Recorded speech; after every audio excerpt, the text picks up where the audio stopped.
네, 오늘 말씀의 제목은 불안이 믿음인 척 할 때입니다. 불안이 믿음인 척 할 때. 우리가 사사기 9장을 통해서 요담이라는 사람을 통해 아비멜렉의 이야기를 듣게 됩니다. 그를 가시남으로 표현을 하죠. 그 이유가 무엇입니까? 아비멜렉의 아버지 기드온에게 아비멜렉은 무엇을 배우고 자랐을까요? 기드온은 왕이 되려고 하진 않았습니다.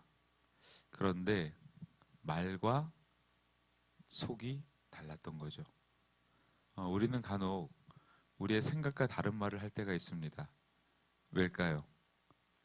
인지불일치인 거죠. 내가 생각한 것이 내 속에 말로 나오지 않는 이유는 그것을 우리는 감추고 싶기 때문입니다. 사실 원하지만 원하지 않는 척을 하는 거죠. 우리가 불안해할 때에 조금 더 강한 어조로 그 불안감을 해소하려는 경향도 있습니다.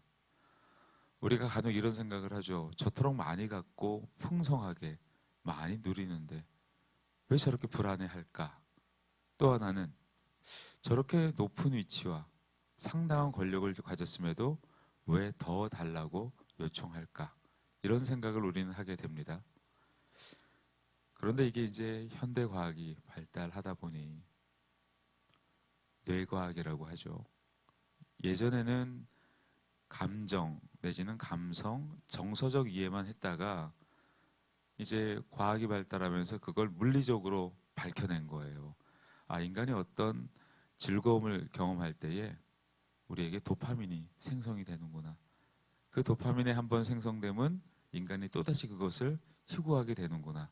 그것이 지나치면 여러분들이 알고 있는 중독이다 라고 얘기를 하죠.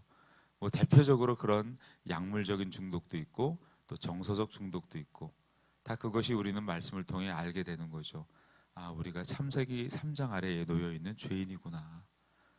결국 우리는 죄인이기 때문에 하나님이 인간의 불순종으로 인해서 타락한 인간에게 주어진 저주가 끝내는 그 목마름, 갈망, 해결할 수 없는 그 지점이 우리에게는 죄와 연결되어 있어서 결국엔 죄의 삭시 사망이듯 인간은 결국에 멸망의 길로 치닫는구나. 그걸 알게 되는 거죠. 사람에게 권력이라는 것은 상당한 매력을 넘어 코카인의 성능과 비슷한 효과를 낸다고 합니다. 여러분 이렇게 3명만 모여도 서열이 나눠지지 않나요? 그렇죠? 우리에게 하나님께서 어떤 힘과 은혜를 주셨다는 것은 예수님이 이렇게 말씀하셨죠. 섬기는 자가 되라. 그 이유는 어떤 힘이 주어졌을 때에 섬기는 이유는 가만히 한번 생각해 보면 섬김을 받는 사람을 위한 게 아니에요.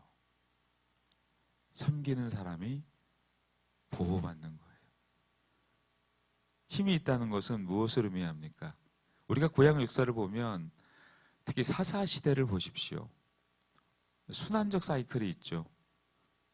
죄 범죄하고 그리고 고통당하다가 하나님께 탄원하고 하나님이 사사를 보내서 건져내시고 다시 타락하는 그 사이클이 돕니다. 그런데 저는 사사기를 가만히 읽어보면 그런 마음이 들어요.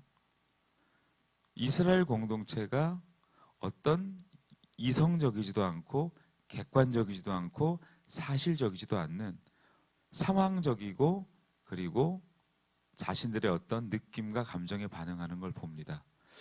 여러분 고대 근동에 물론 모세가 율법을 제정하기 그 이전에 법이 존재했었습니다.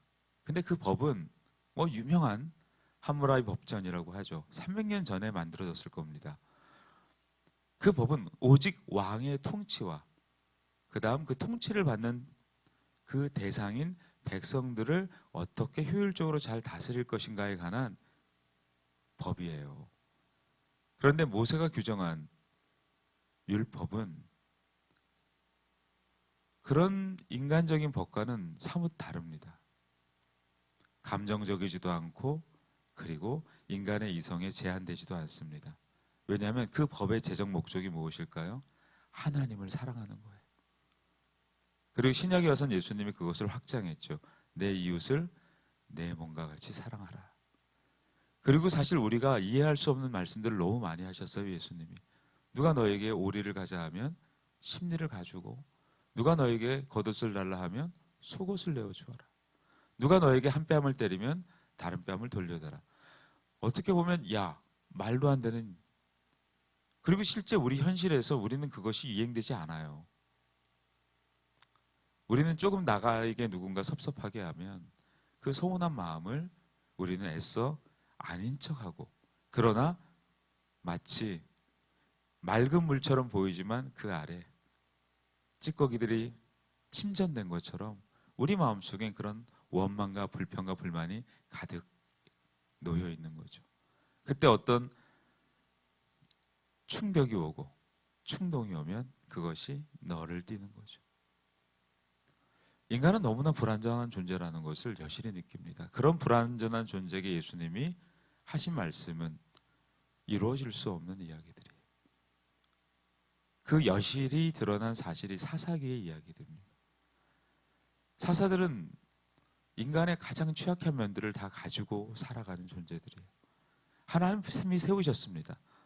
입다에게도 주의 영이 임하셨어요. 전쟁에서 승리합니다. 그런데 그는 자신의 감정에 도취되어서 하지 말아야 될 이야기를 해버립니다. 이게 굉장히 중요해요. 왜 하나님께서 원하지도 않는, 더구나 가나안 그 구대 곤동 풍습 가운데 인신제사라는 게 존재했어요. 오늘 본문은 마치 입다의 딸을 인신제사를 드린 것처럼 묘사하고 있죠. 그 나중의 결과는 몰라요. 실제로 인신제사를 드렸는지 아니면 처녀로 죽었는지. 다만 남자를 알지 못하고 죽었다라고 얘기를 해요.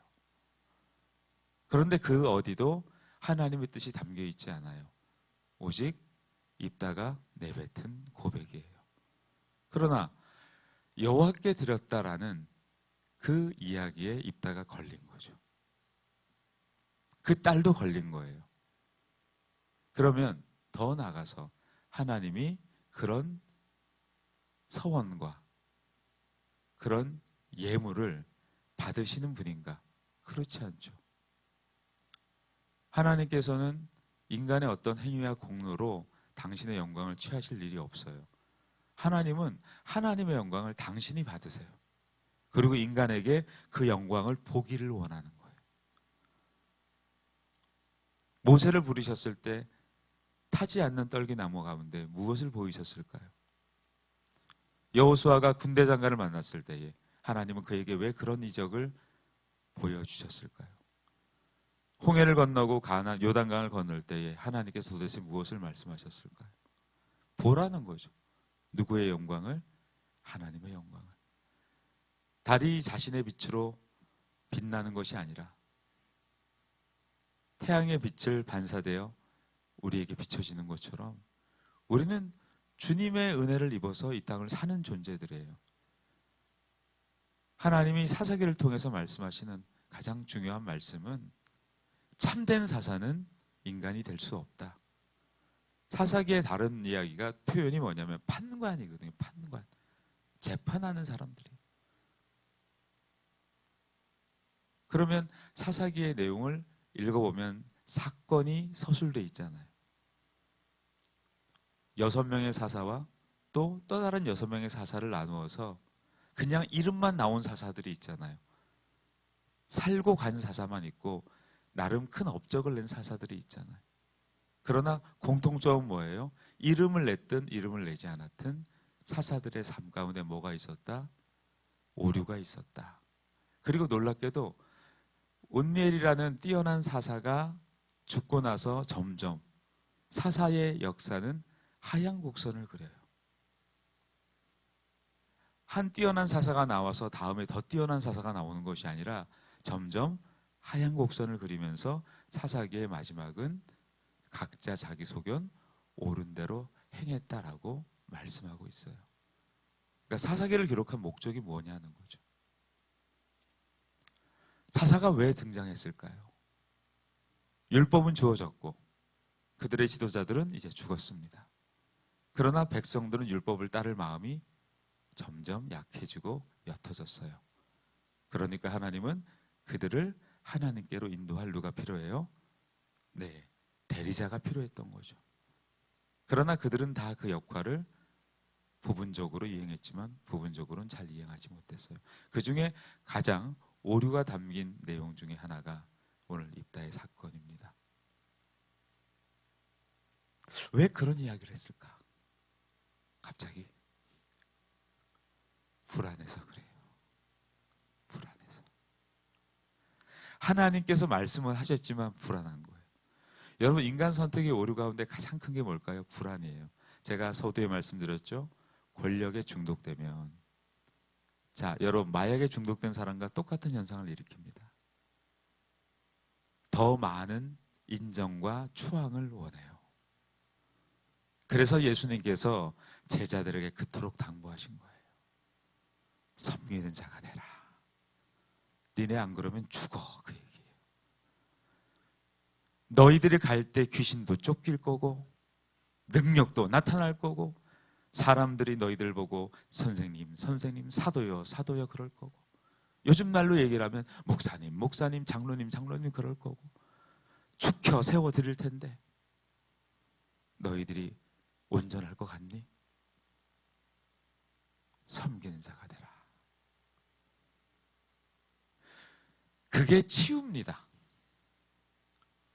뭔가 여러분에게 가정에 부모의 힘이 주어지고 조직사회에 어떤 위치가 주어졌을 때 여러분을 살리는 것은 그 권한을 행위하는 게 아니라 그 권한을 하나님이 부여하신 것으로 알고 더 낮아지고 섬길 때에 여러분들이 훌륭해지는 게 아니라 여러분이 살 수 있는 거예요. 혹시 하나님이 여러분을 조금이라도 높이시거든 오해 마시기 바랍니다. 사선에 섰구나. 죽을 날이 남았구나. 그리고 즉시 무릎 꿇으십시오. 그래야 입다 같은 경솔한 행위를 하지 않습니다. 왜 갑자기 자기 딸을 드린대요? 그건 성령의 감동이 아니잖아요. 성령의 감동이 임했을 때 입다는 어땠어요? 하나님의 말씀을 받았고 전장에 나갔어요. 그걸로 끝이에요. 이미 이긴 싸움이에요. 그런데 그 말씀에 관한 뭐가 생겼을까요? 본인의 평소의 삶의 의식과 습관이 묻어간 거죠. 그러니까 입으로는 말씀을 전했는데 삶으로는 불안하니 그게 과잉돼서 드러난 거예요.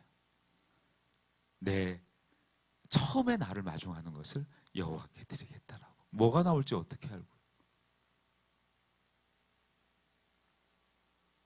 그리고 이것은 제 개인적 이야기입니다. 나왔다면, 저라면 하나님께 무릎 꿇고 금식하며 저의 모난 고백을 용서를 구할 것 같아요. 그리고 저라면 이렇게 기도할 것 같습니다. 주님, 저를 대신 드리겠습니다. 저를 받아주십시오.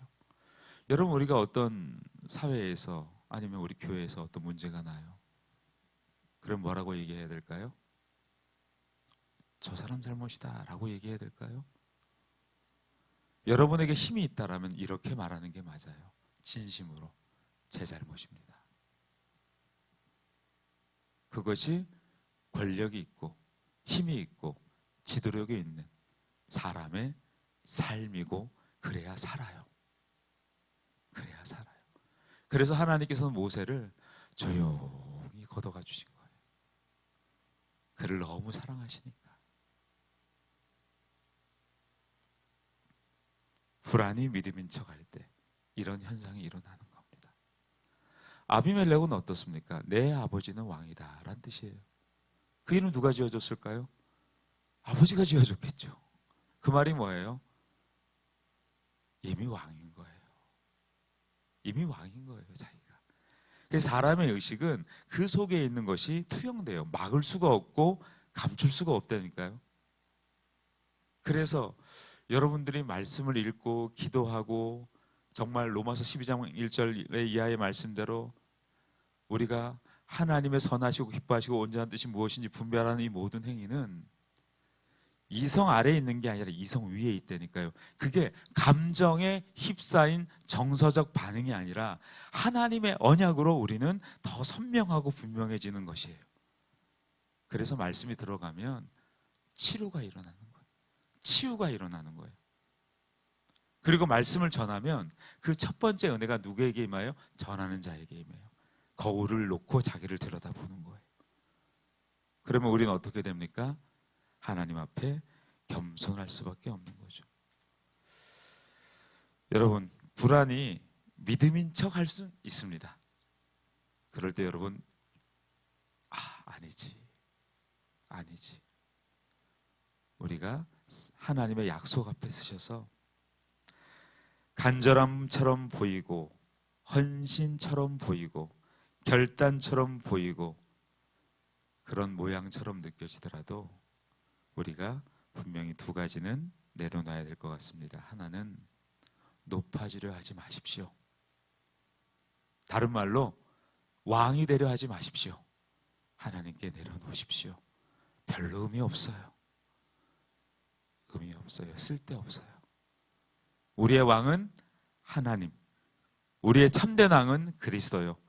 우리가 따를 분은 성령의 인도밖에 없습니다. 그리고 또 하나를 내려놔야 됩니다. 주님과 어떤 거래를 하려 하지 마십시오.